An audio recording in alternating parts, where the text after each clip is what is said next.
Bom dia, gente, sejam bem-vindos. Estamos no capítulo 3 de Carta aos Timóteos, primeira carta aí. E é isso, domingo, nesse canal, onde aqui você lê um capítulo da Bíblia por dia, né? Vocês já passaram comigo por muita coisa. Tô passando aí por mais uma mudança. Esse meu cenário não tá bom, né? Mas se eu tirar vai ficar escuro pra mim. Enfim, deixa do jeito que tá. Já tivemos cenário na piscina. Aqui as coisas costumam ser muito bonitas. Eu queria estar lá. Mas, ai, gente, eu tenho tanta coisa pra fazer. Deixa pra lá, vai. Vamos para a palavra, que é o que importa, é o motivo pelo qual nós estamos aqui reunidos. E hoje é dia de culto, né, das igrejas, é dia de igreja, né, um dia aí que a gente tira para cultuar ao Senhor. E o capítulo de hoje vai nos trazer um pouquinho a respeito de como devia, na época, né, e hoje, tão atual para hoje, ser escolhidos os episcopos, né, as pessoas ali que servem o corpo de Cristo, que são os supervisores, os bispos, os diáconos, hoje em dia com outros nomes, né, obreiros, ministros, né, essas são palavras aí um pouco mais retiradas ali do original mesmo, né, do hebraico. Então é isso. Então, hoje nós vamos ver aqui como Paulo orienta de Timóteo, que estava em Éfeso, como a gente já falou, né, a estar escolhendo, né, as pessoas que iriam ficar responsáveis, que iriam supervisionar, que iriam fazer, executar todas as coisas lá. Então, vamos ver, porque isso é bom pra gente, porque talvez você não vai escolher ninguém, né? Você não vai ungir ninguém, você não vai passar esse cajado para alguém. Ou vai, né? Talvez aqui tenhamos alguns, líderes aí de igreja, pastores já. Mas, se não, você precisa, como membro, saber a característica que essas pessoas devem ter, para você saber se você está numa igreja condizente com a palavra de Deus, né? Avaliar ali, né? Como essas pessoas, no caso, os pastores, né? Os mestres, as pessoas que servem na sua igreja se comportam. Então, é bem interessante a gente saber sobre isso. Vamos lá? Começar orando. Meu Deus, me perdoem. Eu tô essa semana inteirinha, gente, sem lembrar do tal do Dia dos Pais, precisando de uns homens aqui para me ajudar com essa mudança. Deixei para hoje, né? E aí hoje eu tenho que entregar o apartamento. E aí hoje eu não posso chamar ninguém. Por quê? Porque é Dia dos Pais. Como é que eu vou incomodar o povo? Mó vergonha ali. Eu falei, posso te entregar, né? Porque eu preciso entregar a chave pro corretor. Eu falei, posso te entregar a chave lá para as 14 horas? Aí ele, então, amanhã é Dia dos Pais, mas você pode me entregar às 15? Falei, melhorou. Mas, ai meu Deus, coitado. E o povo deve ver assim, né? E falar, gente, essa menina não tem pai, gente. Eu sou filha de mãe solteira. Meu pai faleceu já faz muito tempo. E meu pai é Deus, sabe? Eu, lá no meu Instagram, falei já há muito tempo atrás um pouquinho mais sobre isso. Fiz ali uma declaração para Deus no Dia dos Pais, porque realmente eu sinto que Deus não me deu um pai, né, registrado ali na minha identidade, mas ele se tornou meu pai. Ele cuidou de mim, ele proveu tudo que era necessário para mim e ele tem me conduzido pelos caminhos dele. Por isso que eu não o largo, por isso que eu quero tanto saber qual a boa, agradável e perfeita vontade dele, por isso que eu busco tanto conhecê-lo, né? E deixo eu ser conhecida por ele. Às vezes eu me sinto um pouco órfã, mesmo tendo um pai como Deus, né? Às vezes eu me sinto assim, um pouco, poxa Deus, por que que isso, sabe? Por que que isso aconteceu? Por que que o Senhor, sabe? Por que que, enfim, né? Aquelas decepções que às vezes a gente tem com o pai, né? Com Deus a gente não deveria se decepcionar, mas acontece, né? E eu acredito até mesmo que serve como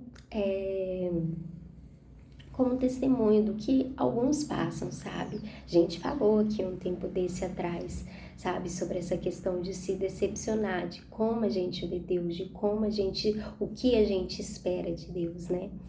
Então, e aí o Senhor vai ali, vai me corrigindo e vai me mostrando que os caminhos dele são maiores do que os meus, os pensamentos dele são melhores do que os meus, né? E aí cabe a gente a virar e a falar, não, Deus, né? Deus é isso, Deus é aquilo. Ou cabe a gente virar e falar, Deus sabe de todas as coisas, abaixar a nossa bola, baixar a nossa guarda e confiar nos planos dele, confiar no caminho dele, confiar até mesmo no que parece erro. Como eu já disse, eu vim para cá, para esse apartamento, eu comprei esse apartamento, ele ainda é meu, graças a Deus. Mas foi um tempo muito difícil, sabe, na minha vida, mas e agora que eu comecei a me apaixonar, eu tô tendo que ir embora, mas enfim, era realmente algo que eu queria, enfim, esperando entender o tempo de Deus, as coisas de Deus. Eu sempre sou muito contida assim no sentido de tipo, não quero tomar um passo sem a permissão, sem a bênção de Deus. Então só nesse momento eu penso aí estar de acordo com a vontade de Deus, ter acabado aqui o meu tempo. Busco sempre fazer o melhor aonde eu estou. Busco ser uma boa filha. Confesso que às vezes não sou, né? Por mais que pareça. Às vezes dou a minha derrapada, mas acontece. É assim com toda família, com todo filho, com todo pai, né? Deus não é um pai normal. Deus é um pai soberano, é um pai maior aí. Mas mesmo assim, nós às vezes temos ali, se você tem Deus por seu pai, você entende que às vezes vai ser uma relação comum de pai e filho, de que você vai se entristecer, ou de que Deus, né, seu pai às vezes vai, enfim, fazer algo que você não goste, mas você vai saber que é sempre buscando o seu melhor, sabendo que é sempre em seu favor. E os nossos pais terrenos, sim, erram, né? São falhos, mas o nosso Pai Celestial nunca falha. Então, com ele sempre tem razão. Então, para mim, é isso. Mas eu quero desejar um feliz Dia dos Pais. Fiz essa introdução, falei um pouco sobre isso, né? Para os órfãos aí, para as pessoas que não têm pai, né? Chamar Deus para ser seu pai.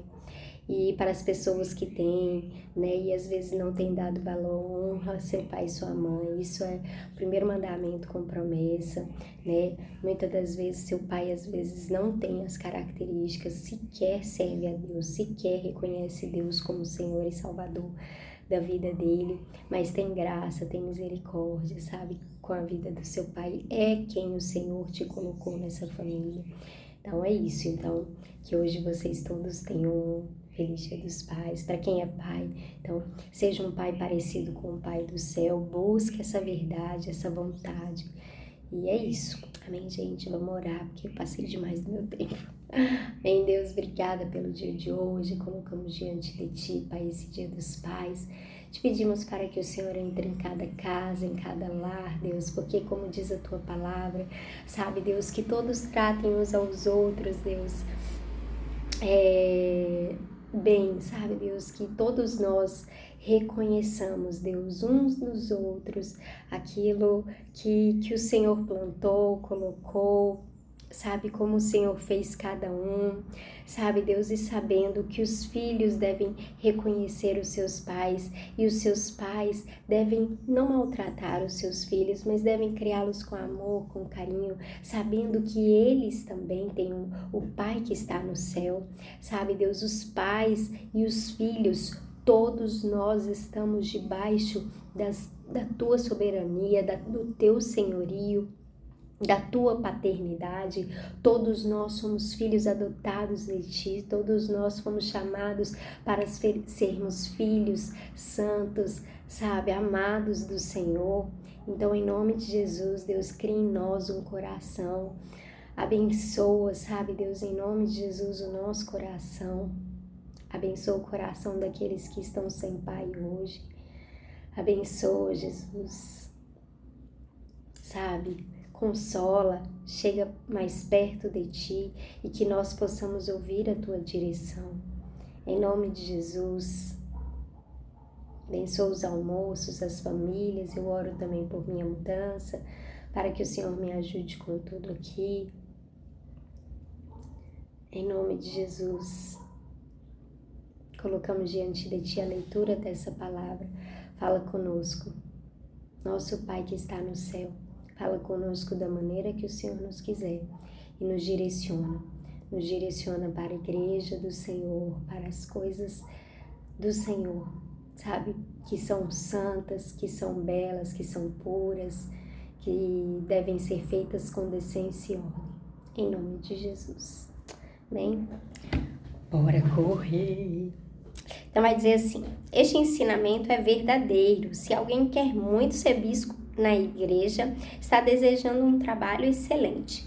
O bispo deve ser um homem que ninguém possa culpar de nada. Deve ter somente uma esposa, ser moderado, prudente e simples. Deve estar disposto a hospedar pessoas na sua casa e ter capacidade para ensinar. Não pode ser chegado ao vinho, nem briguento, mas deve ser pacífico e calmo. Não deve amar o dinheiro, deve ser um bom chefe da sua própria família e saber educar os seus filhos de maneira que eles lhe obedeçam com todo o respeito. Pois se alguém não sabe governar a sua própria família, como poderá cuidar da igreja de Deus? O bispo não deve ser alguém convertido há pouco tempo. Se for, ele ficará cheio de orgulho e será condenado como o diabo foi. É preciso que o bispo seja respeitado pelos de fora da igreja para que não fique desmoralizado e não caia na armadilha do diabo. Do mesmo modo, os diáconos devem ser homens de palavra e sérios.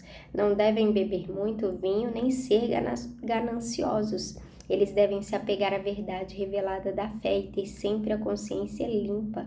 Primeiro devem ser provados e depois, se forem aprovados, que sirvam a igreja. A esposa do diácono também deve ser respeitável e não deve ser faladeira.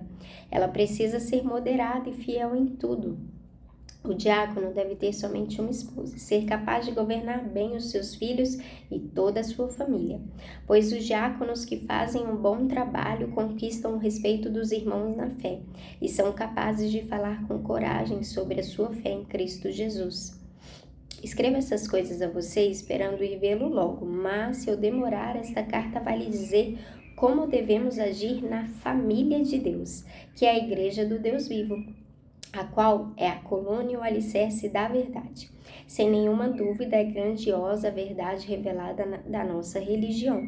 Essa verdade é a seguinte: ele se tornou um ser humano, foi aprovado pelo Espírito de Deus, foi visto pelos anjos, foi anunciado entre as nações, foi aceito com fé por muitos no mundo inteiro e foi levado para a glória. Amém.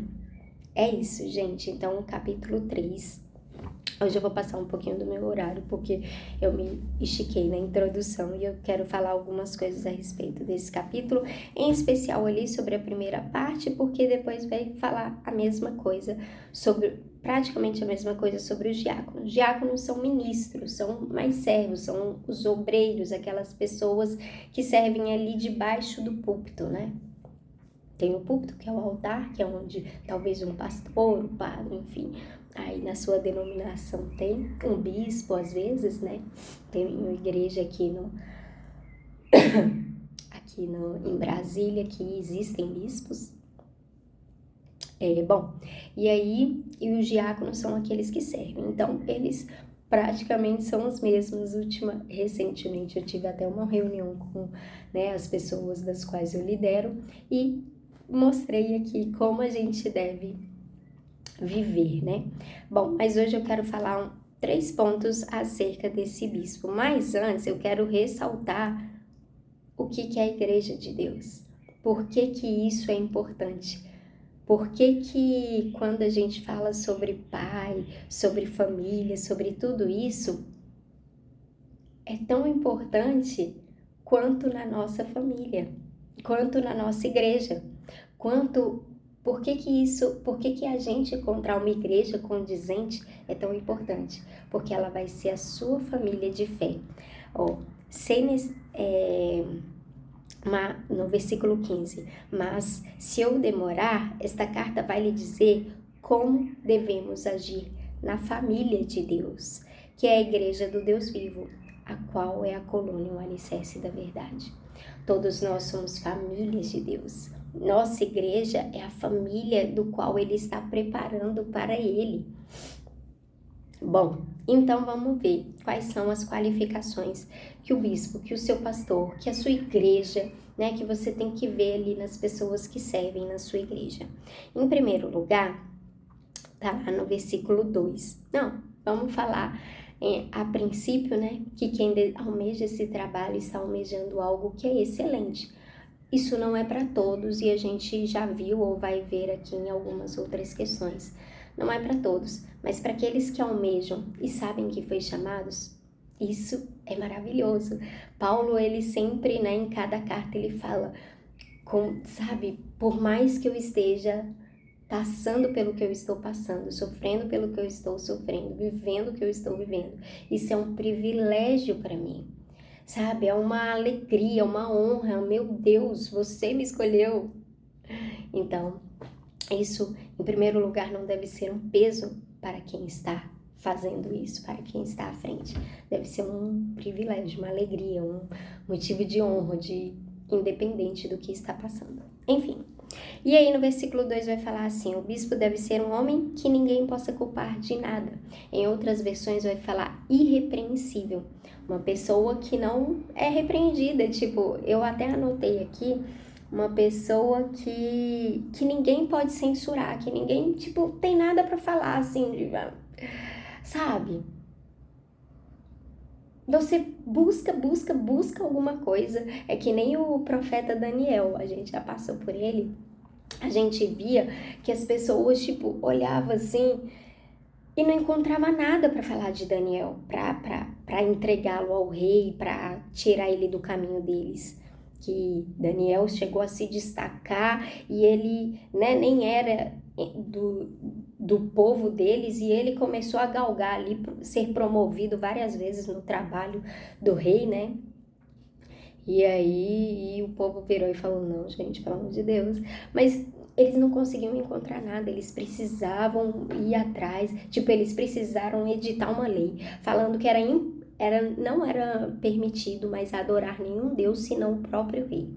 E aí foi a única coisa que eles pegaram Daniel, porque Daniel, ele jamais deixaria de adorar ao próprio Deus dele para adorar o rei. Então é isso. Então, sabe, uma pessoa irrepreensível é quando você olha assim e fala, meu Deus do céu, não dá pra... A gente não consegue achar, sabe, nada pelo qual falar mal dessa pessoa, né? Não é uma pessoa perfeita, não é uma pessoa sem pecados, não é sobre isso. É sobre ser uma pessoa do qual você, tipo, não consegue achar, meu tempo já está se esgotando, mas 2 coisas ainda eu quero falar. A gente falou um pouquinho hoje sobre ser um bom pai. E aqui no versículo 4 vai falar sobre isso. Deve ser um bom chefe da sua própria família e saber educar os seus filhos de maneira que eles lhe obedeçam com todo o respeito. Pois se alguém não sabe governar a sua própria família, como poderá cuidar da igreja de Deus? Mas uma das coisas que me chama a atenção é que os seus filhos não é imputando algo, não é com severidade, como com comando, né? Não estou encontrando a palavra porque meu tempo já se esgotou. Mas é de uma forma que os filhos façam isso com respeito. Porque, entende? É que nem eu, gente, quando eu tava falando de Deus. Tipo, eu sei que Ele é soberano. Eu sei que Ele sabe o que é melhor pra mim. Então, eu tenho prazer em fazer, ainda que seja difícil pra mim. E aí, por fim, é preciso que os bispos sejam respeitados pelos de fora da igreja para que não fique desmoralizado e não caia na armadilha do diabo. Não é só entre a igreja que ele deve, que ele deve parecer algo. Ele deve ser assim na vida, seja secular, seja de dentro da igreja. Amém? Meu tempo se esgotou. Deus abençoe. Bom domingo, bom dia dos pais. Tchau, tchau.